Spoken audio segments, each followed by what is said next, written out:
Today I'm going to be doing the review of the Burst Wizard 3. So inside your package you have your instructions, your actual Burst Wizard, and you also have some wire and heat shrink if you wanted to hardwire the Burst Wizard to your weapon.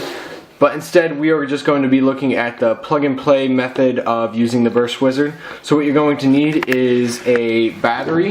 Now you can have a LIPO battery or a just regular NIMH battery, and you're also going to of course need your AEG. Now the simple plug and play feature, just plug in your Burst Wizard to your weapon and then plug in your battery to your Burst Wizard and you're ready to go. When you see the red light turn on the inside there, your weapon is ready to fire. When you first plug in your Burst Wizard, the default setting is going to be a 3-round burst followed by full auto after 0.6 seconds. The Burst Wizard can also be programmed using one of the 15 different commands. To get into the program mode of the Burst Wizard, you're going to want to have your battery unplugged from it while it is plugged into your AEG. With your battery plugged in, pull and release the trigger the number of times equal to the command that you want to use. Now to disable the full auto following my 3-round burst, I'm going to unplug the battery and then I'm going to plug it back in and then hold the trigger for 2 seconds until I see the light, and then I'm going to keep holding it until it gives me the battery voltage and let go. You just see the 3 lights right there. That means my command is locked into place and now it's ready to fire when there's a solid dim red light. So now we're going to test it out, and it should just be a 3-round burst.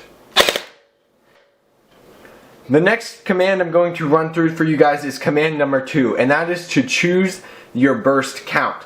Now the Burst Wizard can go anywhere from 0 to 9 BBs per burst. So I'm going to plug it in and I'm going to choose command 2 by pressing the trigger twice. It's going to confirm that. I'm then going to press it 5 times and it's going to confirm. 5 times. 3 times it blinks to lock into place, and then it's going to go for a red light, and that means it is ready to fire. So now we're going to test it out.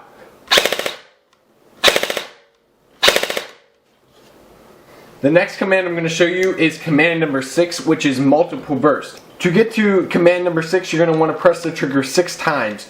You're then going to want to press the trigger once to indicate that you want multiple bursts. Then pull the trigger the number of times that you want the delay to be between burst sets. And each trigger pull, it adds 0.015 seconds. Next, pull the trigger the amount of times that you want to be in your second burst. And then pull the trigger the amount of times that you want to be in your third burst. So I chose a 5 burst in my default setting, then a 2 burst for my second set, and a 1 burst in my third set. So testing it out here, I should get a 5, 2, and 1. Now the last 2 commands are probably the most important commands with the Burst Wizard, and that is commands number 13 and 15. With command number 13, it lets you check all of the settings that you have stored in your Burst Wizard. So you use this command to kind of verify all of the settings that you have, and also if something's not behaving right with your Burst Wizard, you're not getting the results that you wanted, you can check this to see if you have something enabled that you don't.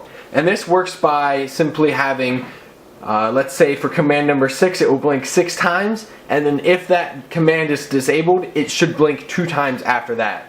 So you'll be able to see what is enabled and disabled in your Burst Wizard settings.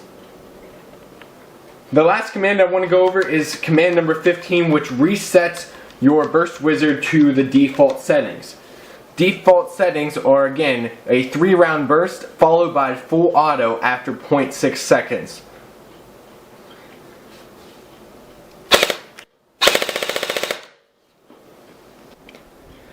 Now the Burst Wizard does fit pretty nicely in these M4 style buttstocks, and I can imagine that it would fit just fine in a PEC box too.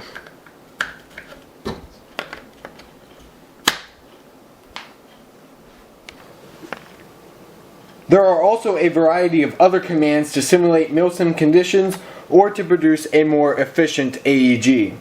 That was my review of the Burst Wizard 3. Thanks for watching, and don't forget to subscribe.